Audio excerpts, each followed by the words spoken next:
بسم اللہ الرحمن الرحیم۔ پیش خدمت ہے دل کی ڈائری ناولز کی آج کی کہانی۔ حاشر کے کمرے میں مسلسل بے چینی کا راج تھا۔ وہ رات بھر ایک لمحے کے لیے بھی سو نہیں سکا تھا اور اس کی آنکھوں میں سرخ ڈورے صاف نمایاں تھے۔ وہ بیڈ کے گرد مسلسل چکر لگا رہا تھا۔ اس کا غرور جو ہمیشہ آسمان کی بلندیوں کو چھوتا تھا آج بری طرح زمین بوس ہو چکا تھا۔ اس نے اپنے بکھرے ہوئے بالوں میں انگلیاں پھیری اور غصے سے تکیے کو زمین پر دے مارا۔ اس کے دماغ میں زمر کے کاٹدار جملے ہتھوڑے کی طرح برس رہے تھے۔ اسے ہر حال میں اس رشتے کو روکنا تھا۔ اس نے اپنا فون اٹھایا اور اپنے قریبی کارپوریٹ دوست خاور کو کال ملائی۔ فون کی گھنٹی کافی دیر بجتی رہی، جس نے حاشر کی الجھن میں مزید اضافہ کر دیا۔ خاور، مجھے کینیڈا والے اس دانیال کا سارا کچا چھٹا چاہیے۔ وہ وہاں کیا کرتا تھا، کس سے ملتا تھا، اس کا کوئی بھی ایسا راز جو میری نظروں سے اوجھل ہو۔ مجھے ہر تفصیل آج شام تک چاہیے۔ حاشر نے فون کان سے لگاتے ہی انتہائی سخت اور تحکمانہ لہجے میں کہا۔ اس کی آواز میں ایک عجیب سی وحشت تھی۔ حاشر، تم صبح صبح کس کی جاسوسی کروانے بیٹھ گئے؟ کینیڈا میں ہمارا کون سا نیٹ ورک ہے؟ مجھے تو ابھی تک پوری طرح جاگنے کا موقع بھی نہیں ملا اور تم نے تفتیش شروع کر دی۔ دوسری طرف سے خاور کی نیند سے بھری ہوئی اور انتہائی بیزار آواز ابھری۔ مجھے بہانے نہیں سننے خاور، تم اپنے سورسز استعمال کرو۔ تمہارے جاننے والے وہاں بیٹھے ہیں، تم ان سے کہو کہ اس دانیال کا سوشل میڈیا کھنگالیں، اس کی ماضی کے رشتے، اس کے مالی حالات، سب کچھ چیک کریں۔ مجھے آج شام تک کوئی ایسی بات دو جو اس رشتے کو تایا جان کی نظروں میں گرا دے۔ حاشر نے غصے سے مٹھی بھینچتے ہوئے بیڈ کی چادر کو سختی سے مروڑا۔ وہ کسی بھی قیمت پر انکار سننے کا عادی نہیں تھا۔ تمہیں زمر سے اتنی ہی ہمدردی ہے تو سیدھے جا کر تایا جان سے بات کیوں نہیں کرتے؟ یوں پیٹھ پیچھے وار کرنے کا اور ایک انجان آدمی کی جاسوسی کروانے کا کیا فائدہ؟ یہ کوئی کارپوریٹ ڈیل نہیں ہے حاشر، یہ تمہارے گھر کا معاملہ ہے۔ خاور نے الجھن بھرے انداز میں سوال کیا۔ اسے حاشر کی یہ حرکت بالکل سمجھ نہیں آ رہی تھی۔ یہ ہمدردی نہیں ہے خاور، یہ میری انا کا مسئلہ ہے اور میں زمر کو کسی بھی حال میں اس کینیڈا والے فراڈیے کے ساتھ جانے نہیں دوں گا۔ تم بس وہ کرو جو میں نے کہا ہے، مجھے مشوروں کی ضرورت نہیں ہے۔ حاشر نے فون پر زور سے چلاتے ہوئے کال کاٹ دی اور فون بستر پر پٹخ دیا۔ اسے ہر صورت میں زمر کو روکنا تھا، چاہے اس کے لیے اسے کچھ بھی کرنا پڑے۔ وہ کافی دیر تک بیڈ کے کنارے بیٹھا گہری سانسیں لیتا رہا اور اپنے اگلے وار کے بارے میں سوچتا رہا۔ دوسری طرف زمر کے کمرے میں ایک الگ ہی گہما گہمی تھی۔ بستر پر مختلف رنگوں اور ڈیزائنوں کے سوٹ پھیلے ہوئے تھے اور ہانیاں ایک ایک کر کے انہیں زمر پر رکھ کر دیکھ رہی تھی۔ کمرے میں ایک خاص قسم کی خوشبو پھیلی ہوئی تھی۔ زمر کی والدہ بھی کرسی پر بیٹھی بیٹی کے لیے بہترین لباس کا انتخاب کرنے میں مگن تھی۔ ان کے چہرے پر ایک طرف بیٹی کے رشتے کی خوشی تھی اور دوسری طرف اسے خود سے جدا کرنے کا ہلکا سا دکھ بھی تمایا تھا۔ یہ ہلکا نیلا رنگ تم پر بہت جچے گا زمر، آج شام مہمانوں کے سامنے تم نے یہی پہننا ہے۔ اس کی کڑھائی بھی بہت نفیس ہے اور یہ تمہاری شخصیت کے بالکل مطابق ہے۔ زمر کی والدہ نے ایک سوٹ کو ہاتھ میں تھام کر فیصلہ کن انداز میں کہا اور اسے بیٹی کے قریب کیا۔ امی، مجھے کوئی بھی رنگ پہنا دیں، اسے کیا فرق پڑتا ہے؟ آپ کو جو مناسب لگے نکال کر رکھ دیں، میں پہن لوں گی۔ زمر نے بالکل سپاٹ اور بے تاثر لہجے میں جواب دیا۔ اس کے چہرے پر بظاہر سکون تھا مگر اندر ایک عجیب سی کشمکش چل رہی تھی۔ وہ کل رات والے حاشر کے الفاظ کو بھولنا چاہتی تھی مگر وہ بار بار اس کے ذہن میں گونج رہے تھے۔ فرق کیسے نہیں پڑتا زمر؟ آج دانیال اور اس کے گھر والے تمہیں دیکھنے آ رہے ہیں۔ تمہیں سب سے الگ اور خوبصورت لگنا ہے۔ یہ تمہاری زندگی کا اتنا بڑا دن ہے اور تم اتنی بجھی بجھی کیوں ہو؟ تھوڑا سا مسکراؤ میری جان۔ ہانیہ نے زمر کے کاندھے پر ہاتھ رکھ کر اسے پرجوش انداز میں سمجھانے کی کوشش کی۔ وہ اپنی کزن کو اس طرح اداس نہیں دیکھنا چاہتی تھی۔ ہانیہ ٹھیک کہہ رہی ہے بیٹا، تمہیں دیکھ کر دانیال والوں کو لگنا چاہیے کہ تم واقعی اس گھر کی رونق ہو۔ اپنے چہرے پر یہ سنجیدگی مت لاؤ۔ والدہ نے بھی محبت بھرے لہجے میں تائید کی۔ اسی دوران کمرے کا دروازہ زور سے کھلا اور حاشر بغیر اجازت اندر داخل ہو گیا۔ اس کی نظریں زمر کے بستر پر پھیلے کپڑوں پر پڑیں اور اس کے لبوں پر ایک انتہائی طنز مسکراہٹ ابھر آئی۔ اس نے جان بوجھ کر اپنی جیبوں میں ہاتھ ڈالے اور ایک ضرورت بھرے انداز میں کھڑا ہو گیا۔ اتنی تیاریوں اور سجنے سنورنے کی کوئی ضرورت نہیں ہے زمر، کیونکہ یہ رشتہ ویسے بھی نہیں ہونا۔ تم خواہ خود کو تھکا رہی ہو اور ان کپڑوں کا ڈھیر لگا رہی ہو۔ حاشر نے دیوار سے ٹیک لگاتے ہوئے انتہائی کاٹدار لہجے میں اعلان کیا۔ اس کی نظریں سیدھی زمر کے چہرے پر جمی تھی۔ وہ اس کا رد عمل دیکھنے کے لیے بےتاب تھا۔ تم یہاں کیا کر رہے ہو حاشر؟ تمہیں دروازہ کھٹکھٹانے کی تمیز کس نے سکھانی ہے؟ یہ کسی لڑکی کا کمرہ ہے، تم اس طرح منہ اٹھا کر اندر کیسے آ سکتے ہو؟ ہانیہ نے فوراً آگے بڑھ کر غصے سے حاشر کا راستہ روکا اور اسے پیچھے دھکیلنے کی کوشش کی۔ میں تو بس اس گھر کا خیر خواہ ہونے کے ناطے سچ بتا رہا تھا۔ خواہ اپنے پیسے اور وقت برباد کر رہی ہوں، بعد میں مایوس ہوگی تو تم لوگ ہی روتے پھرو گے۔ میں تمہیں پہلے سے خبردار کر رہا ہوں۔ حاشر نے ہانیہ کو نظر انداز کرتے ہوئے سیدھا زمر کی آنکھوں میں دیکھا۔ اس کی آواز میں ایک زہریلا طنز شامل تھا۔ ہانیہ، دروازہ بند کر دو، مجھے کچھ غیر متعلقہ آوازیں آ رہی ہیں۔ مجھے لگتا ہے باہر کوئی آوارہ کتا بھونک رہا ہے۔ تم یہ نیلا سوٹ ہی استری کے لیے دے دو۔ زمر نے حاشر کی طرف دیکھے بغیر نہایت پرسکون انداز میں اپنی والدہ کی طرف رخ کر لیا۔ اس کا یہ انداز حاشر کے منہ پر ایک زوردار تمانچے کے مترادف تھا۔ تم اپنا وقت کہیں اور برباد کرو حاشر، یہاں تمہاری کوئی ضرورت نہیں ہے۔ باہر نکلو اور دوبارہ اس کمرے کے قریب مت آنا۔ ہانیہ نے آگے بڑھ کر حاشر کو بازو سے پکڑا اور اسے دھکا دے کر کمرے سے باہر نکالتے ہوئے دروازہ زور سے بند کر دیا۔ حاشر دروازے کے باہر کھڑا غصے سے دانت پیستا رہ گیا۔ اس کی انا کو ایک بار پھر زبردست ٹھیس پہنچی تھی۔ لاؤنج میں عفان اور سمر صوفے پر بیٹھے شام کی مینیو پر آخری نظر ڈال رہے تھے۔ میز پر کاغذ اور قلم رکھا تھا اور دونوں کی گفتگو میں خاصی سنجیدگی تھی۔ گھر کے نوکر بھی ادھر ادھر صفائیاں کرنے میں مصروف تھے۔ گھر کا ماحول کسی تہوار کا منظر پیش کر رہا تھا۔ مہمانوں کے لیے مٹن کڑاہی اور فش فرائی کا مینیو فائنل ہے یا اس میں کچھ اور بھی شامل کرنا ہے؟ تایا جان کہہ رہے تھے کہ دانیال کو پاکستانی کھانے بہت پسند ہیں۔ عفان نے لسٹ چیک کرتے ہوئے سمر سے پوچھا۔ اس کی نظریں بار بار باورچی خانے کی طرف بھی اٹھ رہی تھیں۔ ہاں، اور میٹھے میں گاجر کا حلوہ اور رس ملائی بھی ہے۔ تایا جان نے خاص تاکید کی تھی کہ کینیڈا سے آنے والے مہمانوں کو دیسی کھانا پسند آئے گا۔ میں نے قورمہ اور بریانی بھی شامل کر دی ہے تاکہ دسترخوان بھرا بھرا لگے۔ سمر نے مسکراتے ہوئے مینیو کی تصدیق کی۔ وہ اس رشتے کو لے کر خاصا پرجوش تھا۔ بالکل ٹھیک کیا تم نے، آج تو واقعی مزہ آئے گا۔ زمر کی زندگی کا نیا سفر شروع ہونے والا ہے۔ ہمیں ہر چیز پرفیکٹ رکھنی ہے۔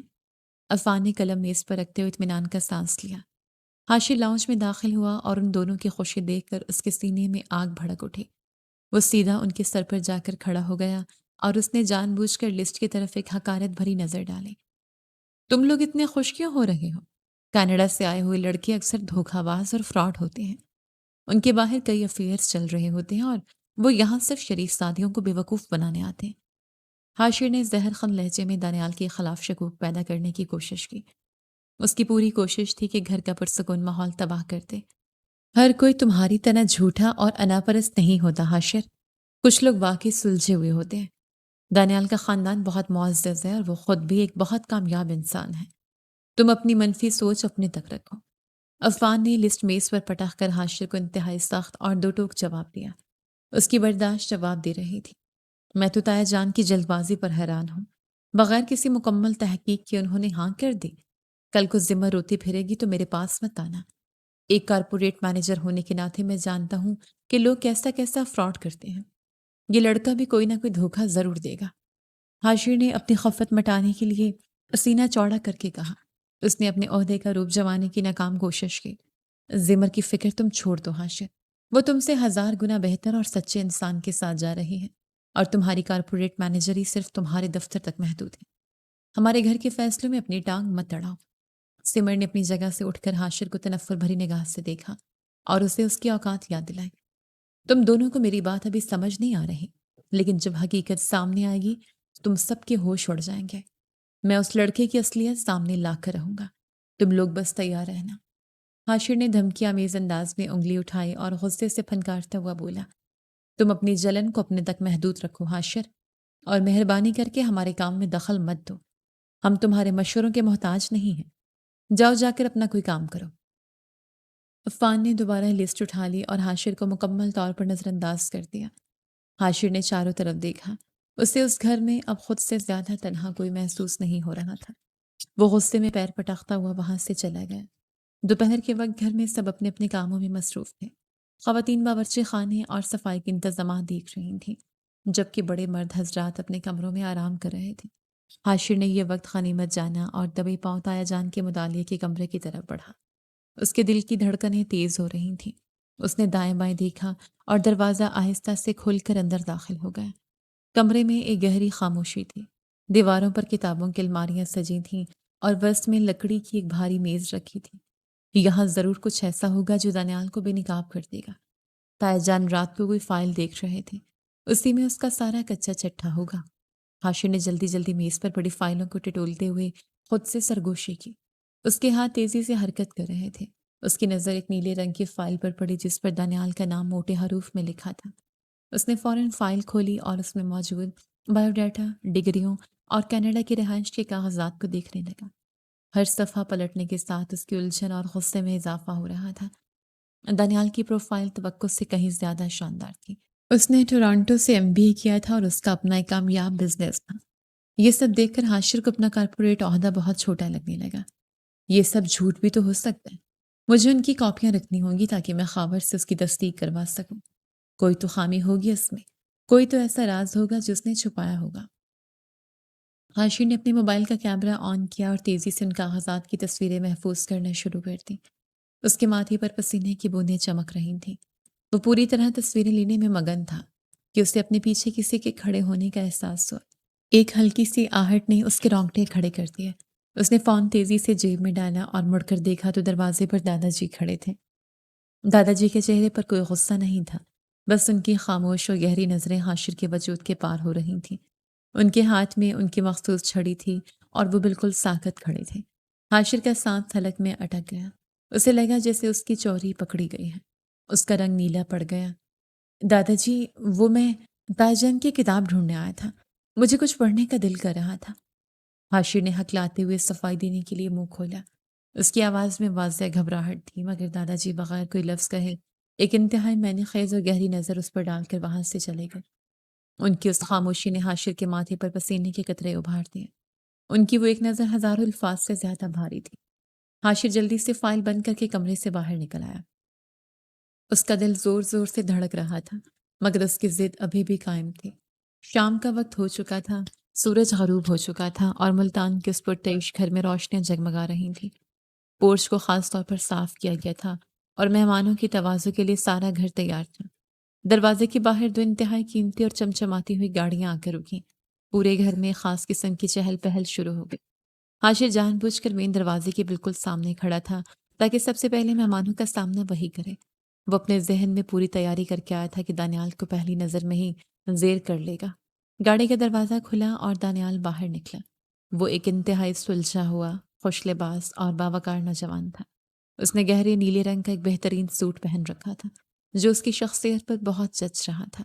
اس کے چہرے پر ایک قدرتی مسکراہٹ اور بلا کا اعتماد تھا۔ اس کے پیچھے اس کے والدین بھی گاڑی سے اترے۔ خوش آمدید، میں زمر کا کزن حاشر ہوں۔ حاشر نے آگے بڑھ کر ایک مصنوعی مسکراہٹ کے ساتھ اپنا ہاتھ آگے کیا اور جیسے ہی دانیال نے ہاتھ ملایا، حاشر نے پوری طاقت سے اس کا ہاتھ دبایا تاکہ اپنا روپ جما سکے اور اسے اپنی جسمانی طاقت کا احساس دلا سکے۔ وہ دانیال کی آنکھوں میں آنکھیں ڈال کر اسے گھو رہا تھا۔ بہت شکریہ حاشر، آپ سے مل کر واقعی بہت خوشی ہوئی۔ زمر کے والد نے آپ کے بارے میں بہت ذکر کیا تھا۔ دانیال نے مسکراتے ہوئے نہایت نرمی اور پر اعتماد لہجے میں جواب دیا۔ اس کے چہرے پر حاشر کی اس بچکانہ حرکت کا کوئی اثر یا درد کا تاثر نہیں ابھرا۔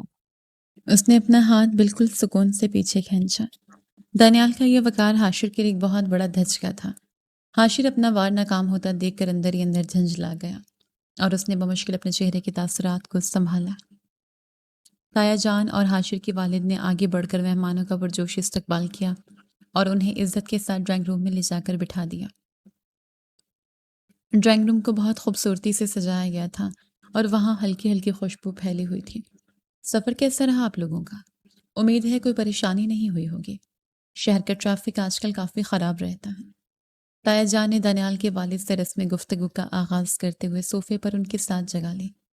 بالکل بھی پریشانی نہیں ہوئی، آپ کا گھر ڈھونڈنا بہت آسان تھا، اور ویسے بھی ملتان کی سڑکیں اب کافی بہتر ہو چکی ہیں۔ دانیال کے والد نے خوش دلی سے جواب دیا اور ماحول میں ایک اپنائیت سے گھل گئے۔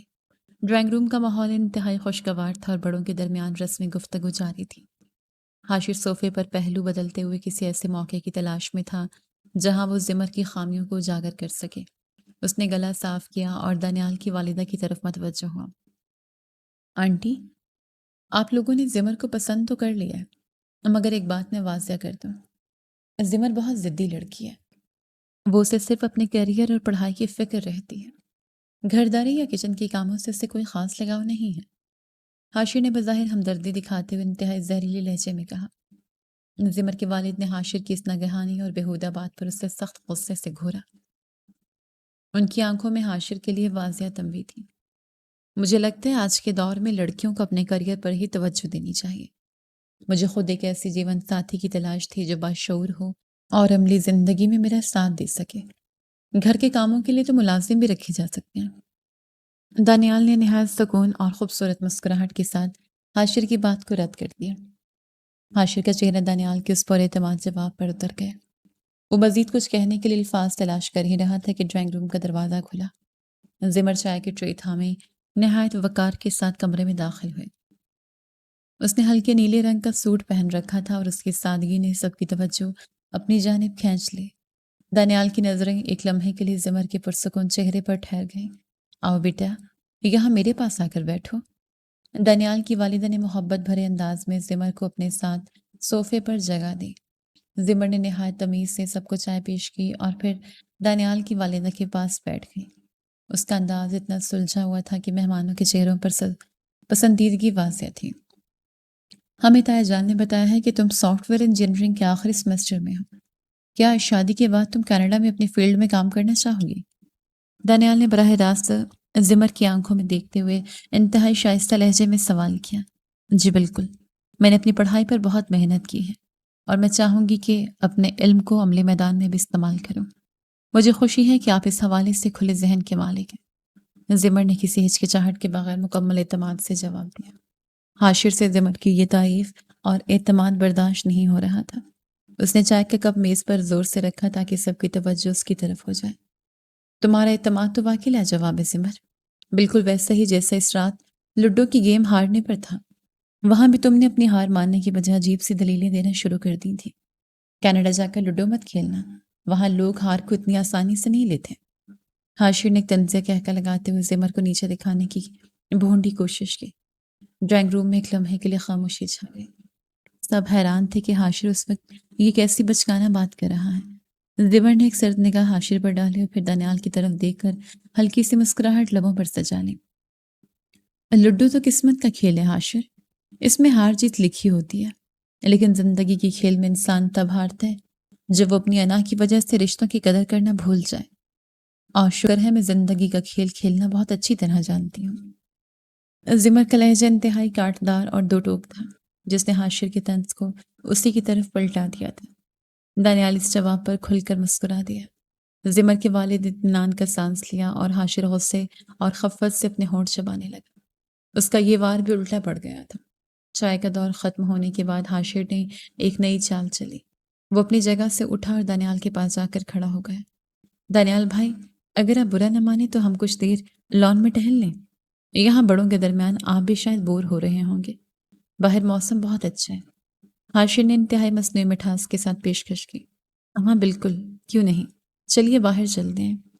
دانیال نے خوش دلی سے حاشر کی دعوت قبول کی اور دونوں ڈرائنگ روم سے باہر نکل کر لان کی طرف چلے گئے۔ لان میں چلتے ہوئے حاشر نے ادھر ادھر دیکھا اور پھر دانیال کے بالکل قریب ہو کر رازدارانہ لہجے میں بات شروع کی۔ دیکھو دانیال، تم میرے بھائیوں کی طرح ہو، اس لیے تمہیں اندھیرے میں نہیں رکھنا چاہتا۔ زمر بظاہر بہت معصوم لگتی ہے مگر اس کا مزاج بہت خراب اور غصے والا ہے۔ حاشر نے انتہائی سنجیدگی کا ناٹک کرتے ہوئے کہا۔ دانیال نے اپنے قدم روک کے اور حاشر کی طرف ایک گہری نظر ڈالی، مگر اس کے چہرے پر کوئی خاص پریشانی نمودار نہیں ہوئی۔ تایا جان محض خاندانی دباؤ کی وجہ سے اس کی شادی تم سے کر رہے ہیں۔ زمر اس رشتے کے لیے دل سے تیار نہیں ہے۔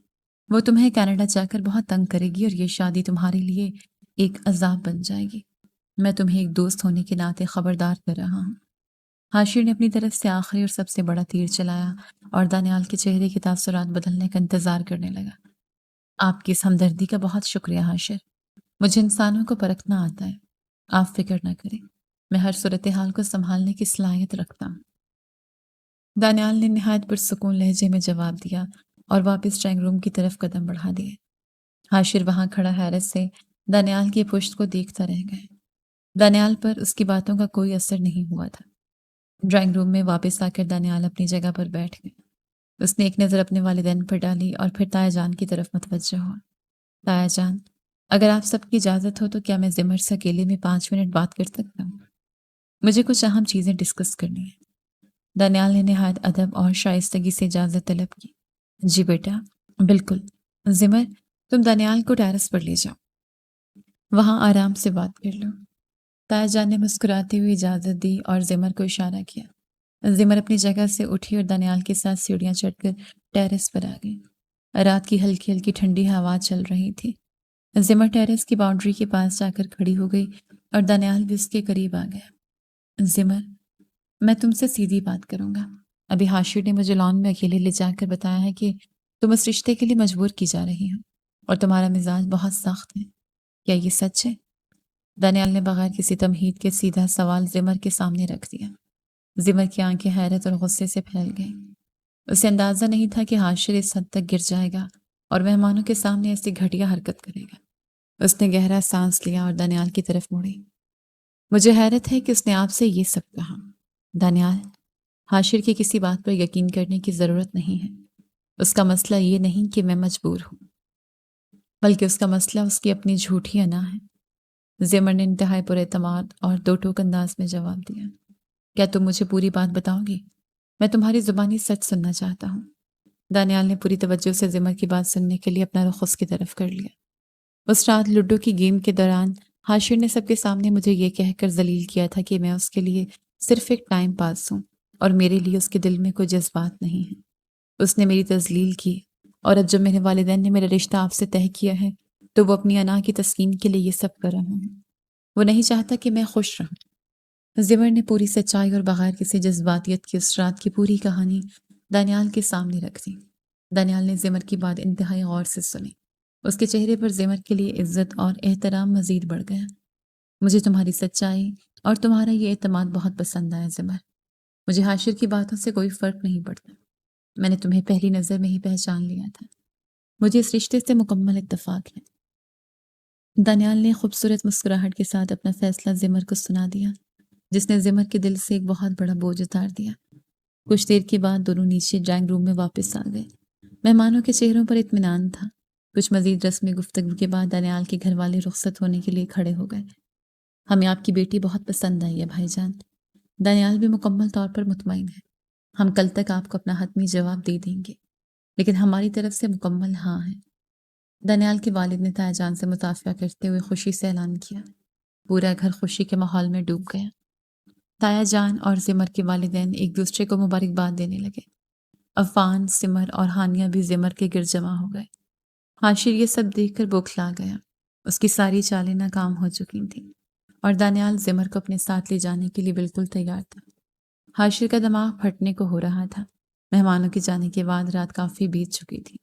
گھر کے سبھی لوگ سو چکے تھے، مگر حاشر کی آنکھوں میں نیند نہیں تھی۔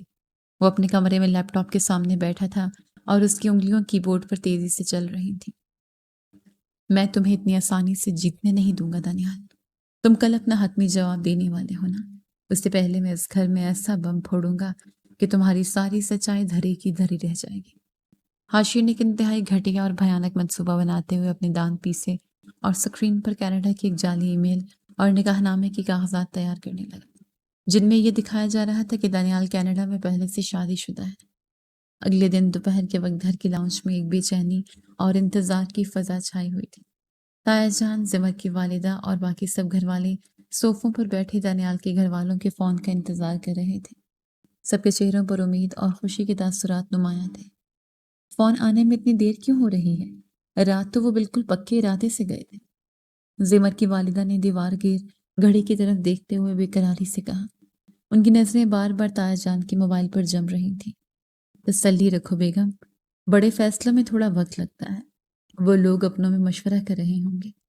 تایا جان نے نہایت اطمینان سے جواب دیا۔ ان کے لہجے میں بیٹی کے اچھے نصیب کی خوشی جھلک رہی تھی۔ اسی دوران لاؤنج کا دروازہ زور سے کھلا اور حاشر طوفان کی طرح اندر داخل ہوا۔ اس کے ہاتھ میں کچھ کاغذات تھے اور چہرے پر ایک عجیب سی فاتحانہ اور خشنودی کیفیت طاری تھی۔ آپ لوگ جس فراڈیو کے فون کا انتظار کر رہے ہیں، اس کی اصلیت یہ کاغذات بتائیں گے۔ حاشر نے وہ کاغذات پوری قوت سے تایا جان کے سامنے میز پر پھینکے۔ اس کی آواز پورے لاؤنج میں گونج گئی تھی۔ یہ کیا بدتمیزی ہے حاشر، اور یہ کون سے کاغذات ہیں جنہیں تم اس طرح پھینک رہے ہو؟ تایا جان نے سخت غصے سے حاشر کو گھورا۔ ان کے چہرے پر حاشر کی اس حرکت پر شدید ناگواری تھی۔ یہ دانیال کی کینیڈا کی شادی کا سرٹیفکیٹ ہے تایا جان۔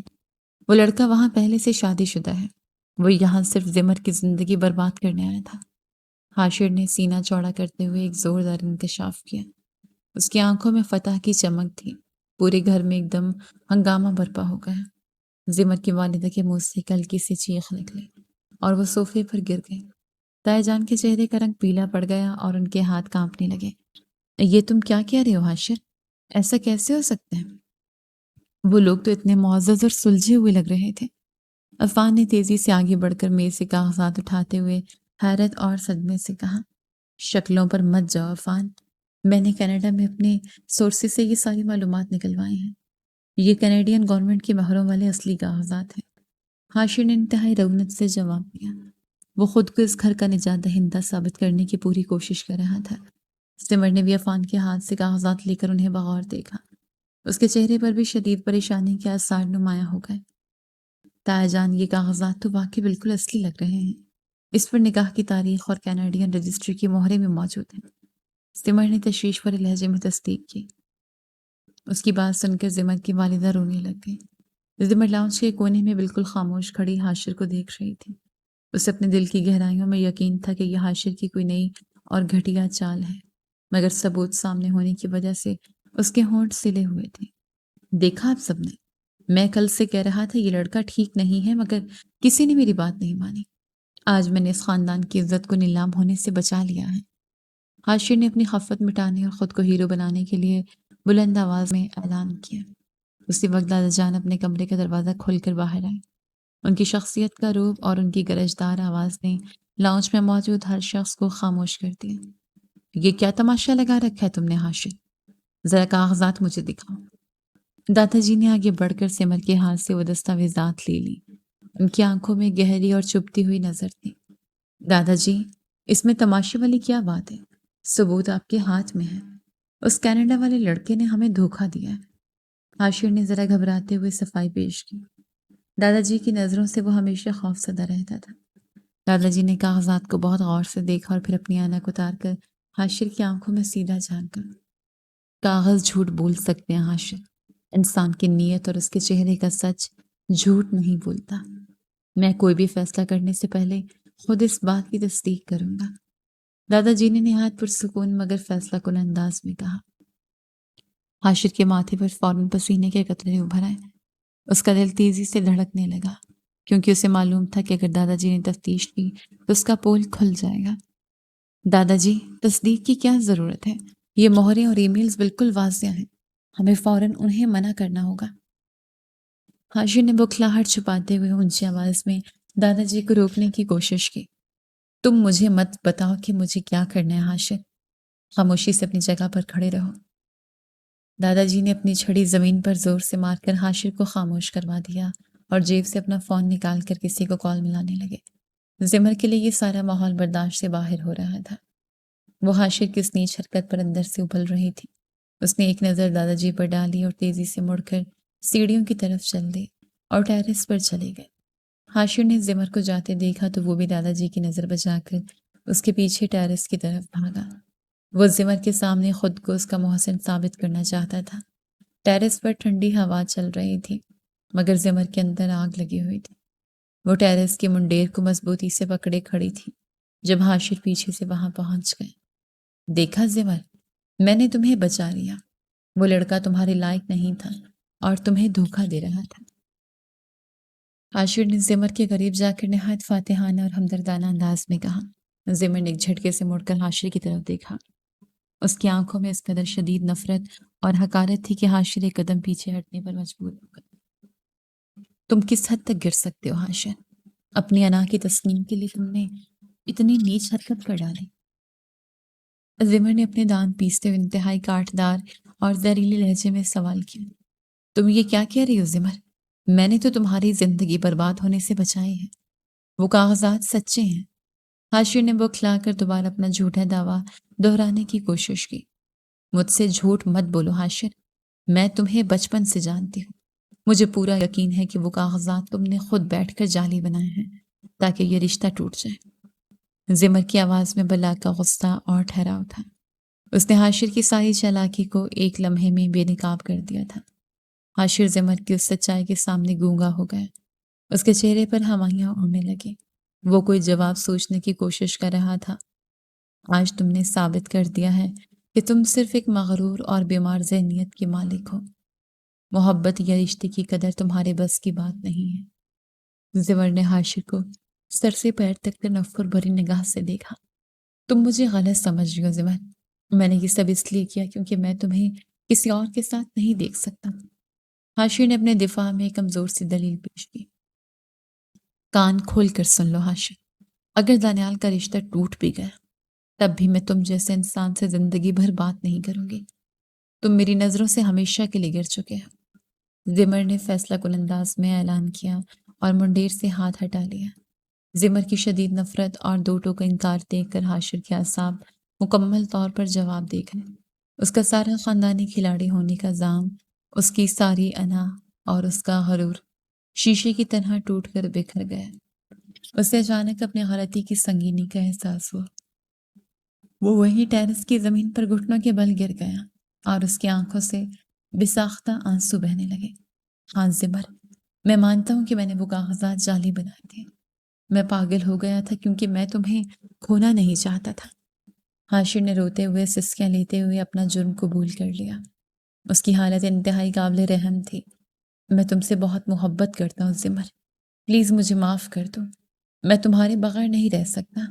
میں سب کے سامنے اپنی غلطی ماننے کو تیار ہوں۔ حاشر نے ہاتھ جوڑ کر زمر کی طرف دیکھتے ہوئے التجا کی۔ اس کے چہرے پر سچی ندامت تھی۔ زمر نے انتہائی سرد اور بے تاثر نگاہوں سے گھٹنوں کے بل گرے حاشر کو دیکھا۔ اس کے چہرے پر کسی قسم کا کوئی رحم نہیں تھا۔ یہ محبت نہیں ہے حاشر، یہ تمہاری جھوٹی انا اور ضد ہے جسے تم ہارنا نہیں چاہتے، اور میں تمہاری عزت کا کھلونا نہیں بنوں گی۔ زمر نے اپنا آخری فیصلہ سنایا اور حاشر کو وہیں روتا چھوڑ کر تیزی سے ٹیرس کی سیڑھیاں اتر گئی۔ حاشر کافی دیر تک ٹیرس کی زمین پر بیٹھا روتا رہا۔ اسے محسوس ہو رہا تھا جیسے اس نے اپنے ہی ہاتھوں سے اپنی دنیا اجاڑ لی ہے۔ زمر کے آخری الفاظ اس کے دماغ میں گونج رہے تھے۔ اس نے اپنے آنسو صاف کیے اور ایک بڑا فیصلہ کرتے ہوئے کھڑا ہو گیا۔ نیچے لاؤنج میں دادا جی نے اپنا فون بند کیا۔ ان کا چہرہ انتہائی سخت تھا اور انہوں نے تایا جان اور حاشر کے والد کی طرف دیکھا۔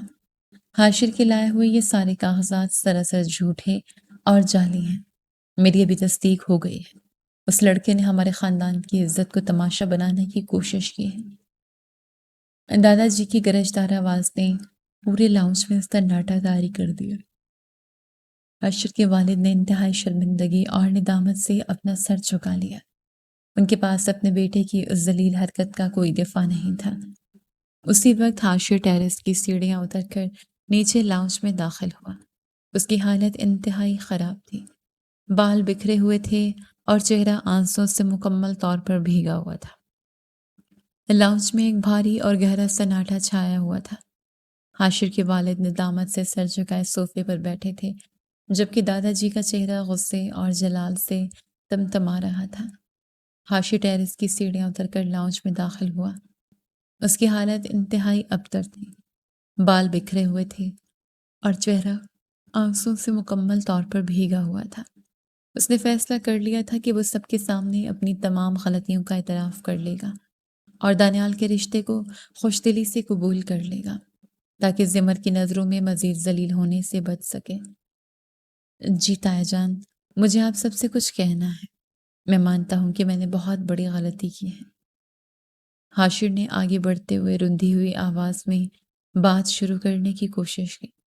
اس کے لہجے میں شکست کی واضح گونج تھی۔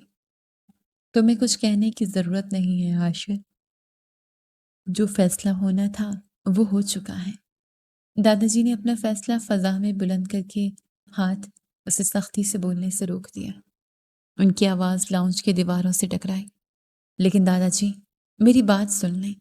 میں دانیال اور زمر کے رشتے کے حق میں ہوں اور میں معافی مانگنے آیا ہوں۔ حاشر نے بے قراری سے التجا کی۔ وہ اپنے دل کا بوجھ ہلکا کرنا چاہتا تھا۔ اب ان باتوں کا کوئی فائدہ نہیں ہے دانیال، کہ گھر والوں کو ابھی فون کیا ہے اور انہوں نے یہ رشتہ منسوخ کر دیا ہے۔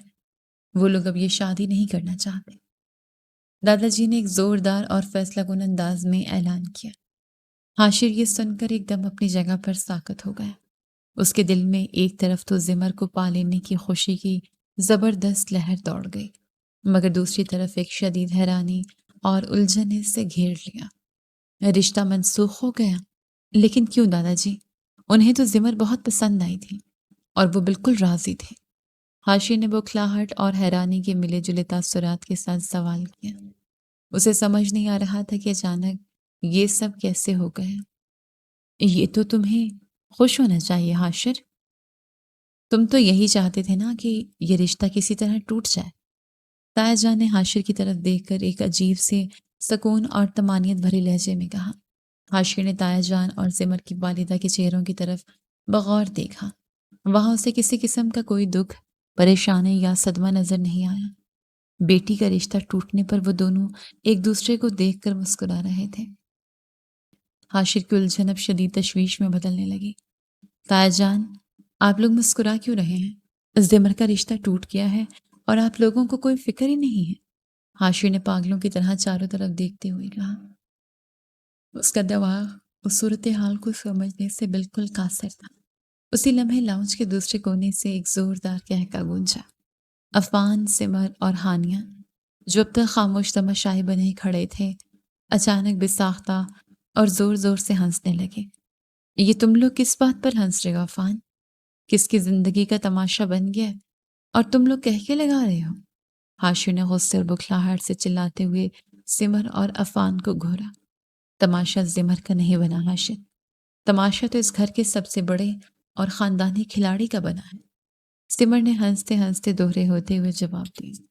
اس کی آنکھوں میں شرارت چمک رہی تھی۔ کیا مطلب ہے تمہارا سمر؟ تم لوگ پاگل ہو گئے ہو کیا؟ مجھے صاف صاف بتاؤ کہ یہاں چل کیا رہا ہے؟ حاشر نے اپنے بال نوچتے ہوئے شدید جھنجھلاہٹ کا مظاہرہ کیا۔ اس کا صبر جواب دے رہا تھا۔ دادا جی نے اپنی چھڑی زمین پر زور سے ماری، جس سے سب کزنس کی ہنسی فوراً تھم گئی اور لاؤنج میں دوبارہ سنجیدگی چھا گئی۔ دادا جی نے قدم آگے بڑھائے اور حاشر کے بالکل سامنے آ کر کھڑے ہو گئے۔ حاشر، کینیڈا سے کوئی رشتہ نہیں آیا تھا اور نہ ہی کسی دانیال نے زمر سے شادی کرنی تھی۔ دادا جی نے نہایت پرسکون مگر گرجدار لہجے میں حقیقت سے پردہ اٹھایا۔ کوئی رشتہ نہیں آیا تھا؟ تو پھر وہ لوگ کون تھے جو کل رات مہمان بن کر آئے تھے؟ وہ دانیال کون تھا؟ حاشر کی آنکھیں حیرت سے پھٹی کی پھٹی رہ گئی۔ اس کے دماغ کے طوطے اڑ چکے تھے۔ وہ دانیال سمر کے یونیورسٹی کا پرانا دوست ہے جو آج کل ملتان آیا ہوا تھا۔ ہم نے اسے اور اس کے والدین کو صرف ایک رات کے لیے مہمان بننے کی گزارش کی تھی۔ دادا جی نے حاشر کی آنکھوں میں سیدھا جھانکتے ہوئے اس راز پر سے پردہ اٹھا دیا۔ سمر کا دوست؟ یعنی یہ سب ایک ڈرامہ تھا؟ آپ سب نے مل کر مجھ سے جھوٹ بولا؟ حاشر لڑکھڑاتے ہوئے 2 قدم پیچھے ہٹا۔ اسے محسوس ہوا جیسے زمین نے اس کے پیر جکڑ لیا۔ ہاں حاشر، یہ سارا کھیل اور مہمانوں کا ڈرامہ میں نے خود رچایا تھا تاکہ تمہارا دماغ ٹھکانے لگایا جا سکے اور تمہیں تمہاری اوقات یاد دلائی جا سکے۔ دادا جی نے سختی سے جواب دیا۔ ان کے ایک ایک لفظ میں حاشر کے لیے بہت بڑا سبق پوشیدہ تھا۔ حاشر پر جیسے آسمان سے بجلی گر پڑی ہو۔ اسے شدت سے احساس ہوا کہ جسے وہ اپنے بچھائے ہوئے جال کا شکار سمجھ رہا تھا، دراصل وہ خود اس جال میں کتنی بری طرح پھنس چکا تھا۔ وہ خود کو بہت بڑا کھلاڑی سمجھتا تھا، مگر آج وہ سب کزنز اور بڑوں کے سامنے بری طرح مات کھا چکا تھا۔ دادا جی، آپ نے مجھے نیچا دکھانے کے لیے اتنا بڑا کھیل کھیلا؟ حاشر کے لہجے میں شرمندگی اور شکست کی گہری کھائی تھی۔ نیچا میں نے نہیں دکھایا حاشر، تم اپنی جھوٹی انا اور غرور کی وجہ سے خود نیچے گرے ہو۔ تم نے اس رات لوڈو کی گیم پر زمر کو ٹائم پاس کہہ کر اس کی تذلیل کی۔ تم یہ بھول گئے کہ رشتے انا سے نہیں، محبت اور احترام سے چلتے ہیں۔ دادا جی نے حاشر کو زندگی کی سب سے بڑی حقیقت سمجھائی۔ حاشر کا سارا غرور، اس کی ساری اکڑ اور کارپوریٹ مینیجر ہونے کا زام مٹی میں مل چکا تھا۔ اسے اپنی ان تمام گھٹیا حرکتوں پر شدید ندامت ہو رہی تھی جو اس نے پچھلے 2 دنوں میں کی تھی۔ اس کی آنکھوں سے آنسوں کا سیلاب ابل پڑا۔ وہ آگے بڑھا اور روتے ہوئے سیدھا دادا جی کے قدموں میں گر گیا۔ اس نے دادا جی کے پاؤں پکڑ لیے اور سسکیوں سے رونے لگا۔ مجھے معاف کر دیں دادا جی، میں واقعی اندھا ہو گیا تھا، میری انا نے میری مت مار دی تھی۔ حاشر نے روتے ہوئے سچے دل سے اپنی غلطی کا اقرار کیا۔ اس کی آواز آنسوں کی وجہ سے رن چکی تھی۔ پھر وہ گھٹنوں کے بل چلتا ہوا تایا جان اور زمر کی والدہ کے قدموں میں آ بیٹھا۔ اس نے ہاتھ جوڑ کر ان کی طرف دیکھا۔ تایا جان، تائی جان، مجھے معاف کر دیں، میں نے آپ کی بیٹی کا دل دکھایا، میں نے سب کے سامنے اس کی بے عزتی کی، میں بہت گھٹیا انسان ہوں۔ حاشر نے اپنے تمام جرائم کا کھلے دل سے اعتراف کیا۔ اس کے چہرے پر موجود پچھتاوا بالکل سچا اور خالص تھا۔ غلطی مان لینا ہی سب سے بڑی خوبی ہے حاشر۔ انسان خطا کا پتلا ہے، لیکن جو اپنی خطا پر شرمندہ ہو جائے وہ معافی کا حقدار ہوتا ہے۔ تایا جان نے شفقت سے حاشر کے کندھے پر ہاتھ رکھا اور اسے تسلی دی۔ دادا جی نے آگے بڑھ کر حاشر کو بازو سے پکڑا اور اسے زمین سے اٹھایا۔ انہوں نے حاشر کے آنسو صاف کیے اور اس کا رخ لاؤنج کے دروازے کی طرف موڑ دیا۔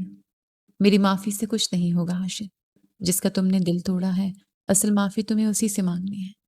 دادا جی نے مسکراتے ہوئے زمر کی طرف اشارہ کیا۔ حاشر نے نظریں اٹھا کر دیکھا۔ زمر لاؤنج کے دروازے کے پاس کھڑی یہ سب خاموشی سے دیکھ رہی تھی۔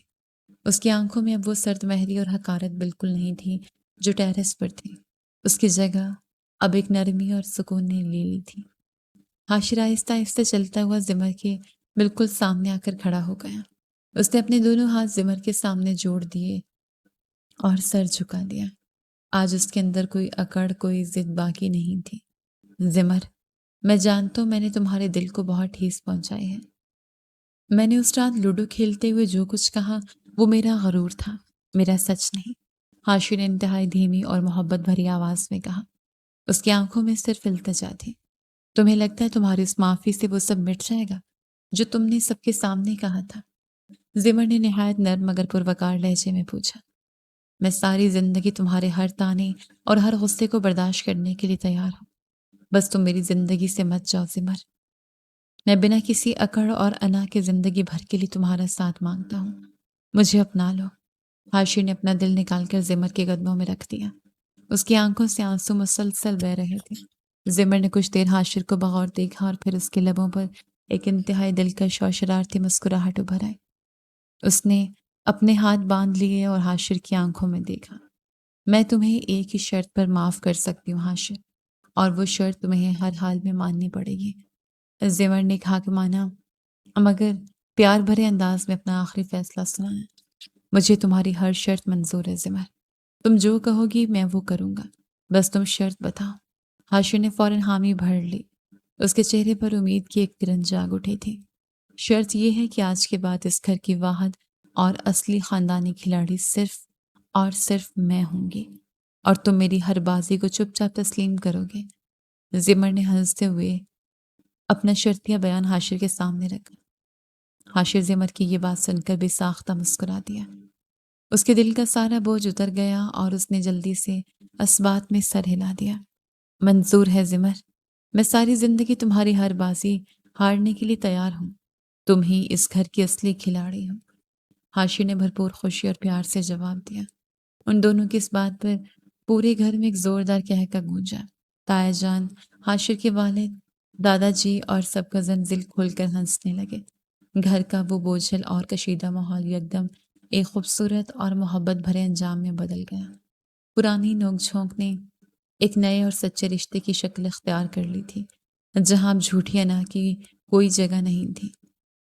حاشر اور زمر نے مسکراتے ایک دوسرے کی طرف دیکھا اور کہانی اپنے بہترین انجام کو پہنچ گئی۔